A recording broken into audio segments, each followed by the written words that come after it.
All right, Chris. I think we're live. Wow, it's awesome, Ian. Episode 18, Big 18. It's a big deal. Yeah, it is. It's almost like our podcast has reached legal adulthood. Yeah, there should be like some sort of like award for that. We're almost at like a quarter way to 100. Yeah, I mean that's not insignificant. Yeah, so there's a lot of episodes. That's like hundreds of hours of content, Ian. We're doing a really good job, providing content to our viewers. So, I'm proud of us. Yeah, There's so much good stuff. But anyways, yeah, first episode back at school. Yeah, sorry, I'm like tired. Oh, sorry, Ian. Uh, First episode back at school. Ian's at Notre Dame. I'm back at Richmond. Um, and yeah. This is Ian's topic for the episode is defining and explaining traits. Is that how you phrased it? I don't know. yeah. It's really like we put a lot of thought into this. So we want you to know that this is well thought out. We put a lot of time and effort into this. Um, but we get a lot of questions all the time, like Ian, Chris, right? You guys seem to really just have a great grasp on things. We're Yeah. we're wondering, can you tell us more about some important traits, how you maybe try to embody them in your own life, how you might try to define them, work towards them. So we decided to do that today. So after our introduction, we'll be taking a look at a few great traits that we think define some of the best of society, and maybe looking at them under the microscope. Yeah. Um, I'm excited. But yeah, I guess we can go into our updates. I don't know. I'm back at school, started classes. Um, yeah, I don't know. I don't know. This week was pretty chill. But yeah, starting next week will be a lot more hectic. Oh, we have off from school today, which is nice. Shout out MLK. Appreciate it. But yeah, I don't know. Start up rugby next week, so that should be fun. Yeah. Oh, and then what else? What else did I do? Oh, I went. We had a big birthday party for Marla, which was fun. And then yesterday I went, or yes, yeah, Saturday I went to Shenandoah and came back yesterday and went hiking, and me and my friends got a house, so that was fun. Yeah, that was exciting. But yeah, that's pretty much it. Good stuff. Good stuff. Yeah, I had a good week. Obviously back at school, settling with classes.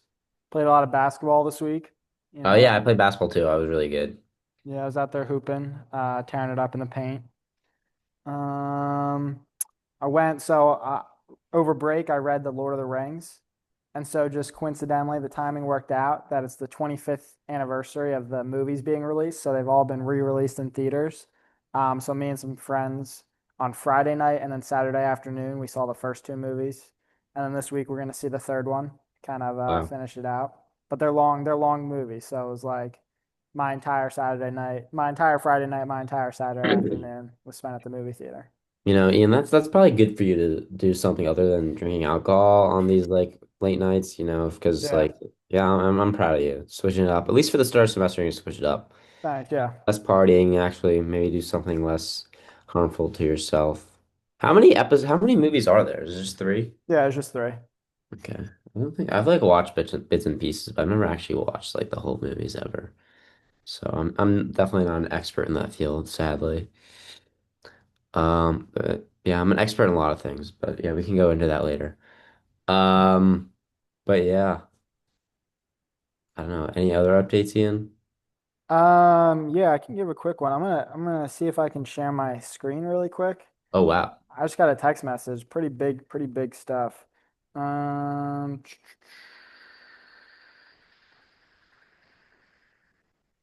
Chris, do you know how to share your screen here? Oh, right here. It's Yeah. the big green button. Mm-mm.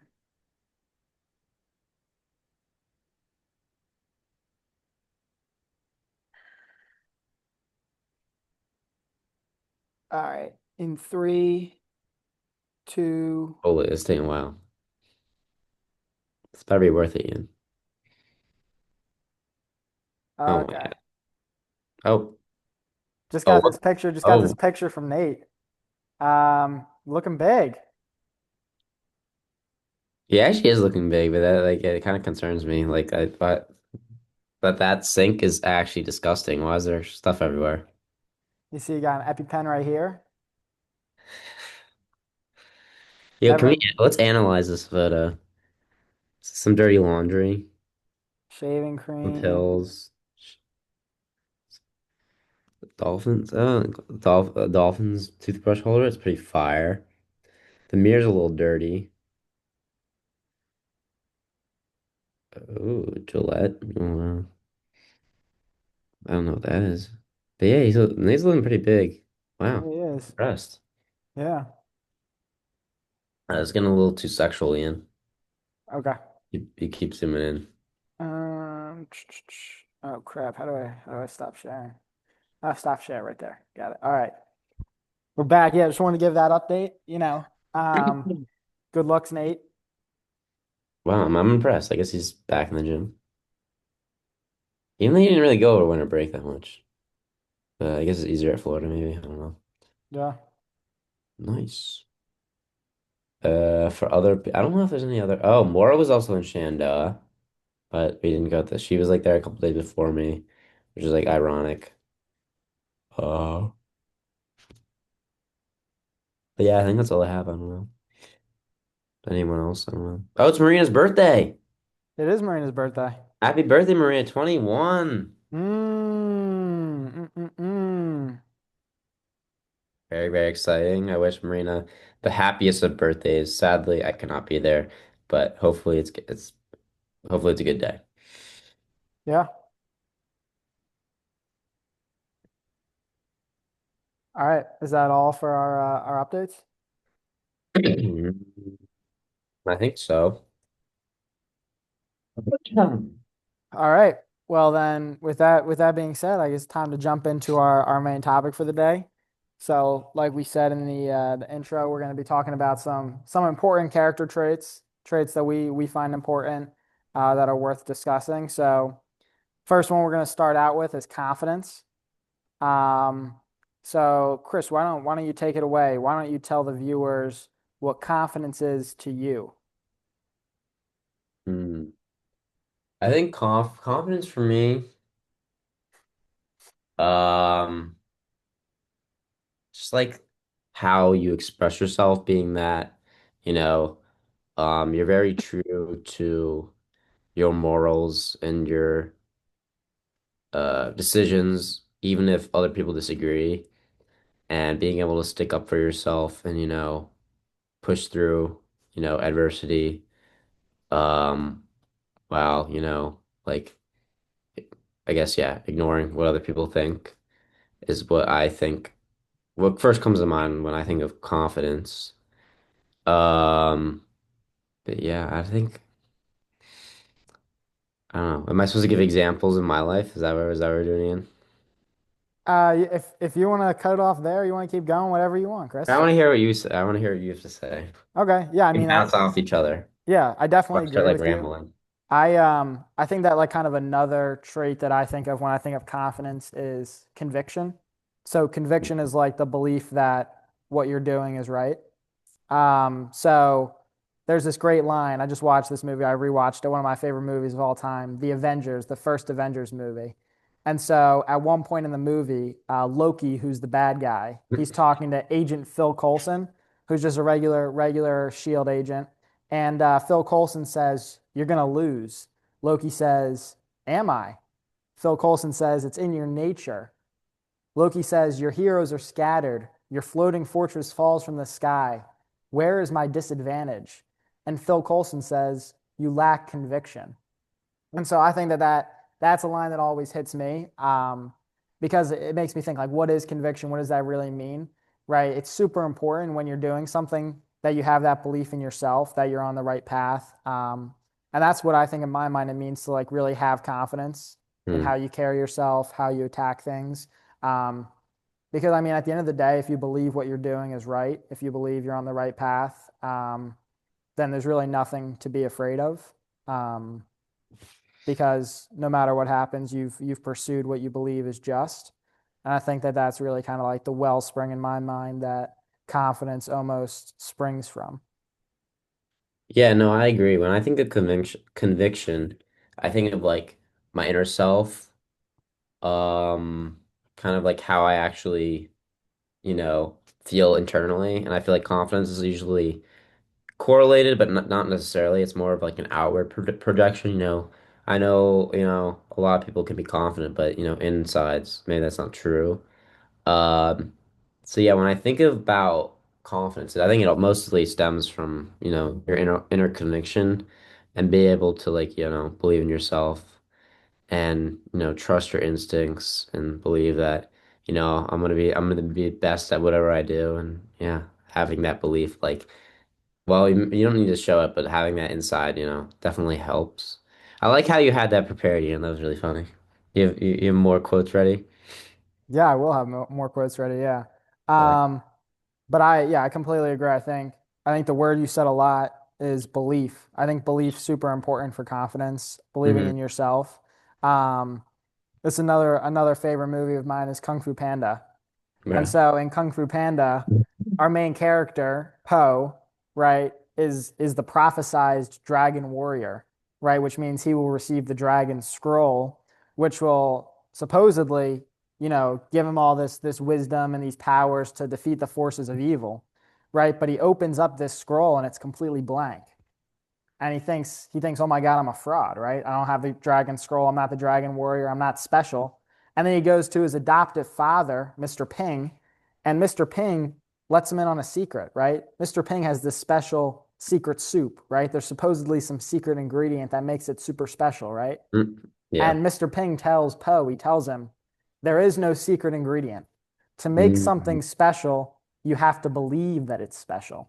mm, And then Poe believes he's special. He defeats Tai Lung, and he claims the title of the Dragon Warrior. It almost brings me to tears when I think about it. It's such a beautiful moment. But in all seriousness, right? The belief in yourself, I think that you mentioned is super important for confidence. Um, Believing that you're capable of great things, believing in the road that you're on, and then cultivating, like you said, kind of that inner strength, I think is super, super vital as well. yeah, I agree. I'm gonna add my own quote, Ian. About like on these fire quotes, I had to find one for myself. Yeah, And one of the first things that came to mind is, of course, Batman. One of the most yeah, confident characters you can find. And I like the quote, it's not who I am underneath, but what I do that defines me. And I think that really correlates to, our discussion of confidence being that, it's obviously important to have that inner confidence. And, you know, a lot of people try to portray, false confidence. But Bruce Wayne, he doesn't really care. He doesn't really try to convince anyone that he's capable of anything. He gets a lot of backlash, a lot of hate. But he becomes capable and confident through his actions. And, this confidence isn't like, you know, this just internal hype. It's more of, discipline and repetition. And I think, yeah, I would say like definitely a lot of being able to be disciplined definitely correlates to having like true confidence. yeah. I think that makes me think of one of my, I don't, this is something, I don't know that my dad and I have ever like had this conversation, but this is something that I feel like he's communicated to me a lot is the importance of not just confidence, but of quiet confidence, which I Mm, think you were hitting on there a lot with I was, Batman. yeah, Um, there's definitely a fine line between confidence and arrogance. And I definitely. think true confidence, right, when you're really sure of who you are, you don't care if anybody else knows it. So you don't need to go kind of running your mouth. You're just able to be quiet and have that faith in yourself. Yeah, I agree. I feel like, yeah, I think we hit all the points. Yeah. But All yeah. right. So I'm gonna move to a different one now. I think this is a trait that in a lot of ways it's almost this trait in my mind that kind of differentiates confidence from arrogance. I think that trait is humility. And so I'm going to introduce another quote that I think kind of ties them together almost. So this is from a book that I really like. It's called Rules for a Night. It's by Ethan Hawke, the actor. Um, so this is a quote from that book, right? It's supposed to be, it's like imagining that a knight has written this for his children as like a manual for how they should carry themselves. And so he says, never announce that you are a knight, simply behave as one. You are better than no one, and no one is better than you. Um, and so I kind of like that as like an intro from confidence to humility, carrying yourself, you know who you are, but also not placing yourself above others, recognizing that kind of in the grand scheme of things, everybody's special. And that you should never kind of place yourself above others. You got to kind of keep the bigger picture in mind. Yeah, I agree. I think a lot of what humility is, it goes back to that true, like, quiet confidence, that you don't need an audience. When I think of humility, I think it's not thinking less of yourself, it's thinking less about yourself, I guess is a better way to put it. And I had to find a good quote, to balance off this. And, I think a great example that I just found is, Remember the Titans, all time great movie. Yeah. Uh, and the quote is, "A true leader has the confidence to stand alone, the courage to make tough decisions, and the compassion to listen to the needs of others."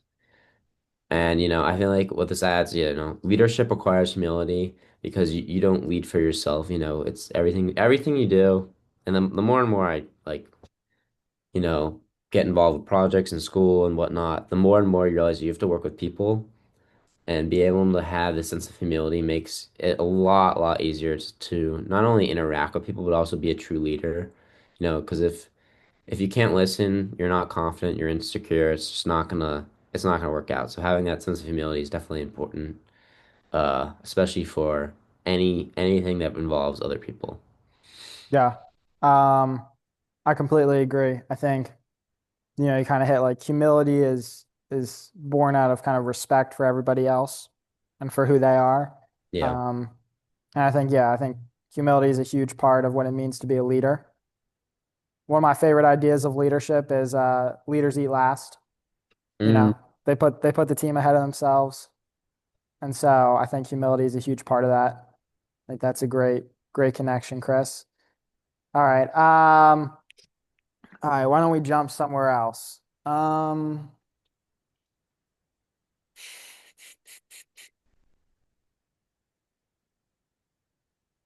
right, Chris, I'm curious to hear what you think about fear. fear. Fear.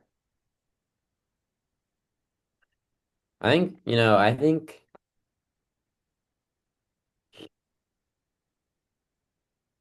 fear is complicated because I think there's definitely a negative, uh, idea of what fear is.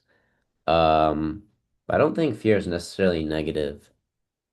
Uh, if you let it, but it can easily become negative if you let it consume yourself.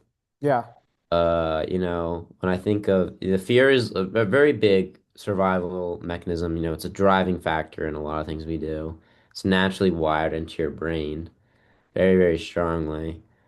Um, and I think of fear, I think of stress. I feel like those are kind of correlated, but if you don't have that like little sense of fear behind you, you're not gonna be productive, Obviously there's a balance to it.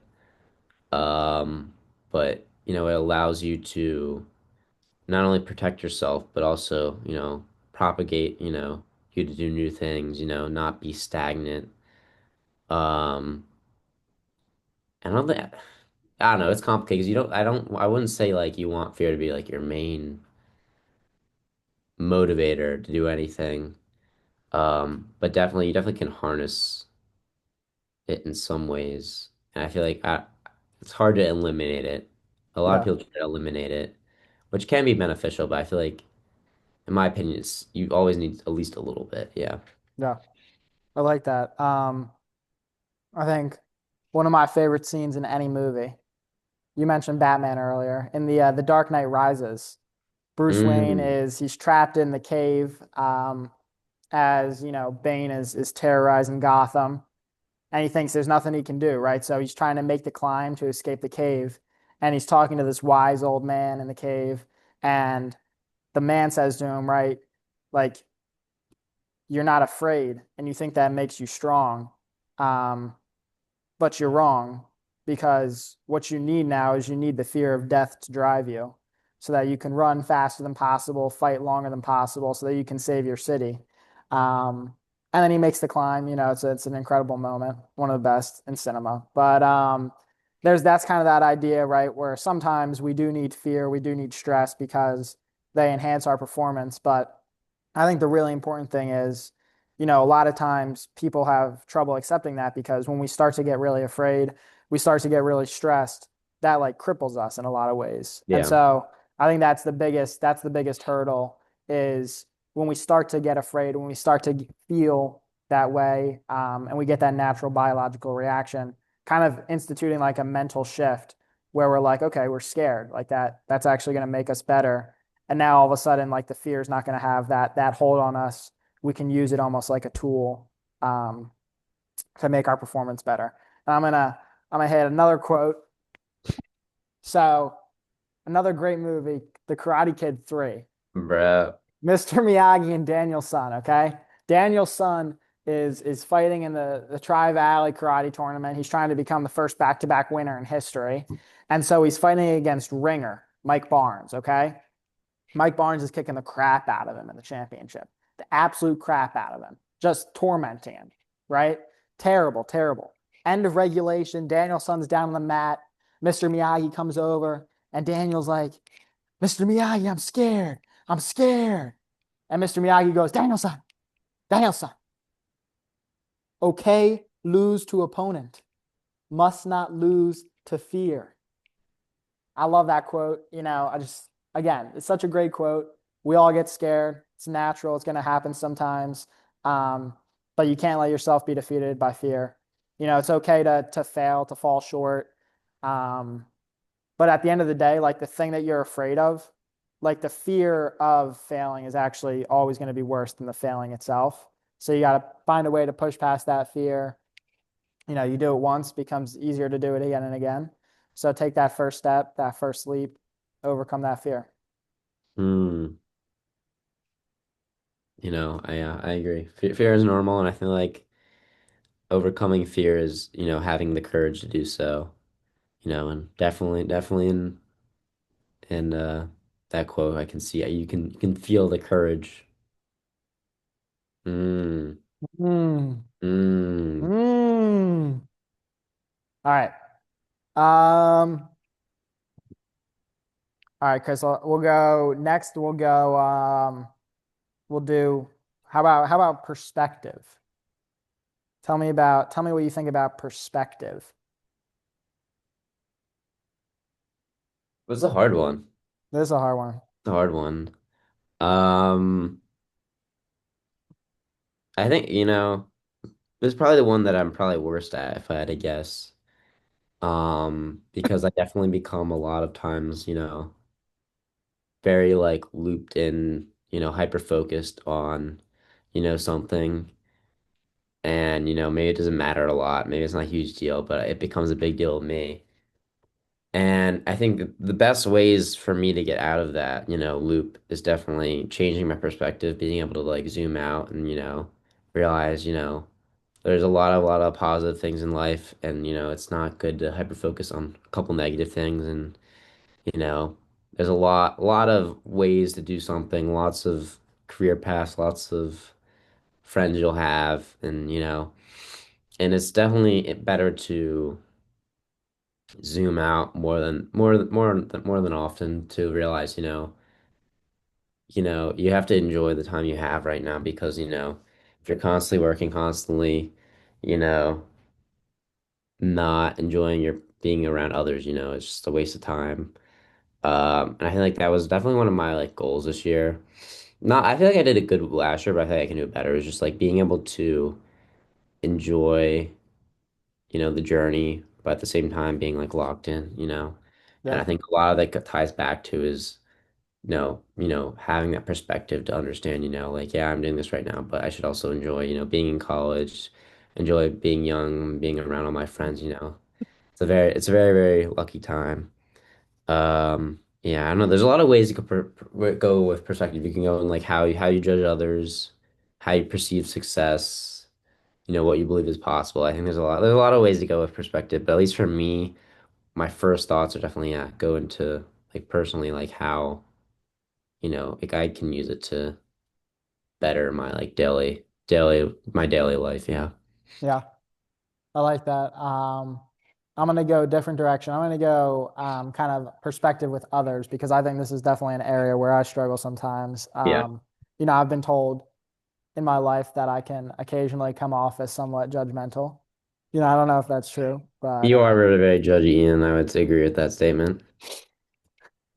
okay. So yeah, I think I'm gonna pull out another quote here. I know I'm a quote monger, but Totally.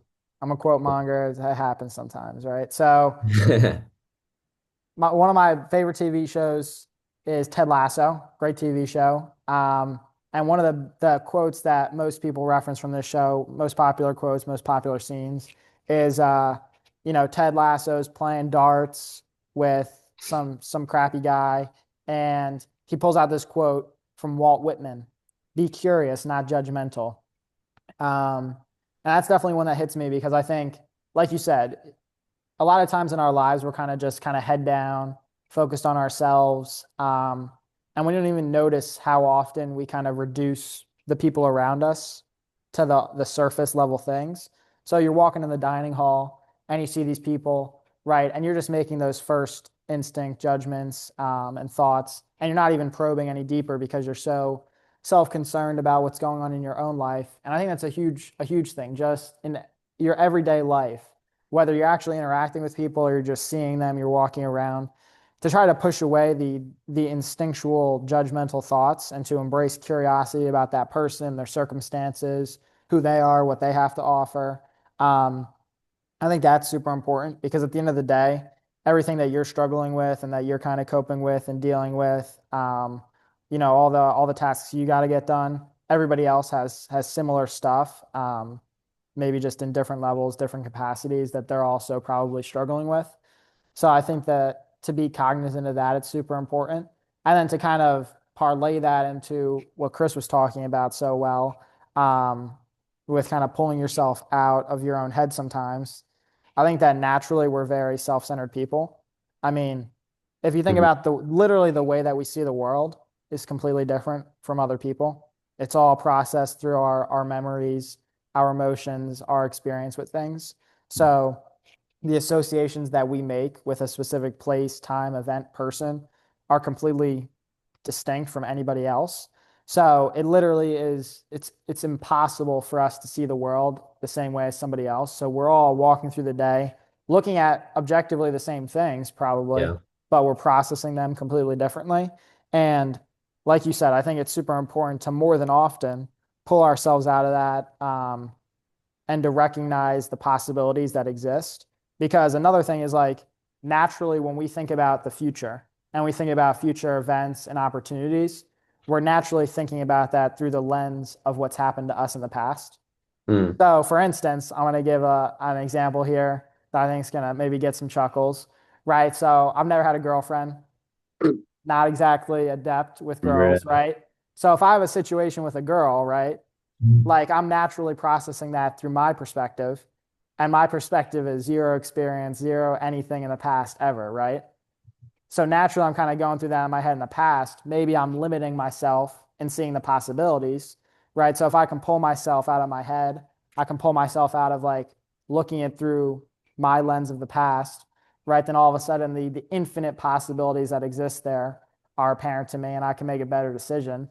Um, yeah, so that's just, an example from my life. I think we can all probably do that in different ways.